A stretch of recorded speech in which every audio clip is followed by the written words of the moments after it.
So the morning after the night before, Newcastle United beaten again 2-1 by Leeds. We're going to be going through a few of your tweets that you sent me in the last 24 hours, just to get a feel on how everybody is analysing the game from last night. One of the first questions I've had is from a piece that I'd done, which it was the notes piece where we've said, Newcastle in the worst form since 2015. However, there is a bit of light at the end of the tunnel. Someone asking, well, where is the light?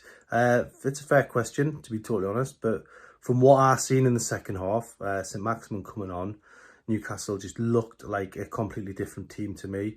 It was all Newcastle for the last sort of 10-15 minutes as well, and really it was just unfortunate that they didn't get that equaliser. I think a point would have been deserved.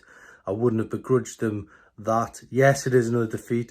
Can't argue with that. Newcastle still in horrendous form. Steve Bruce still didn't find the complete answers in terms of getting a result, but I think St Maximin coming on, Ryan Fraser back to fitness, Newcastle looking much more creative. They had 22 goal attempts. I'm hoping that can be the platform to carry them through the next game. The other thing is Graeme Jones as well starts work. He comes in on the training field, fresh voice, bubbly character. I think the players will like him. Hopefully he can help turn the tide for Newcastle, but they need to be quick. They've only got 18 games to go.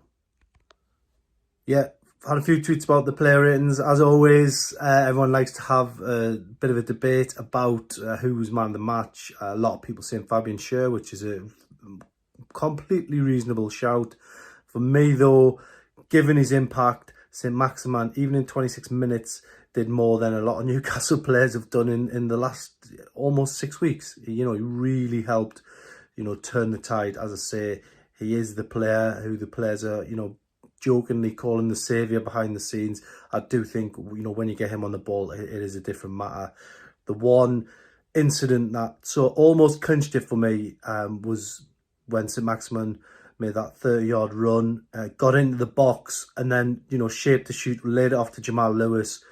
He's unfortunately skimmed the bar, but just moments like that, if he can start delivering to Callum Wilson in and around those areas, I think Newcastle will be all right. It's going to be tight. There's only 18 games to go. There's a lot of games against the big six, and Newcastle, have it all to do. But I think with St Maximin on the pitch, he will make things a lot better. And for me, just on that basis alone, and I know some people have disagreed, but my opinion, St Maximin, man of the match in 26 minutes.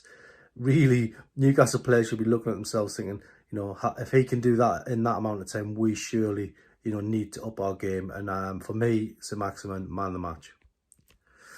Yeah, a lot's been made about Steve Bruce press conference before the game. Didn't take any questions from the written media. People saying, have he softened the stance? No, of course not. That's absolutely ridiculous. Steve Bruce last night did answer a few questions in his press conference. Of course, journalists are going to ask the tough questions, if you like. There's been a lot of heated press conferences in the build-up to what happened on Monday, and the journalists have been told they're not going to get questions in that particular segment.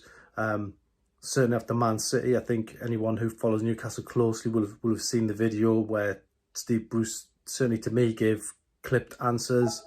There's been the Arsenal press conference where it was also quite heated, and after the Aston Villa game, I think the press conference was almost cut short. So, look, I don't think journalists will stop asking questions. People saying, why are you reporting what he's saying? Well, that's the whole point in asking questions, surely.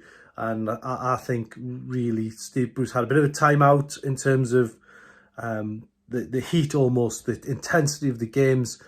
We'll see if that changes ahead of Everton, but certainly he is answering questions after games. So for me, this isn't quite a fully blown sort of crisis, if you like, in terms of with the media. And yeah, the questions will continue to be asked. And if they aren't asked directly to Steve Bruce, then they'll appear in print anyway. And the questions that we should ask, the whole public will be able to see.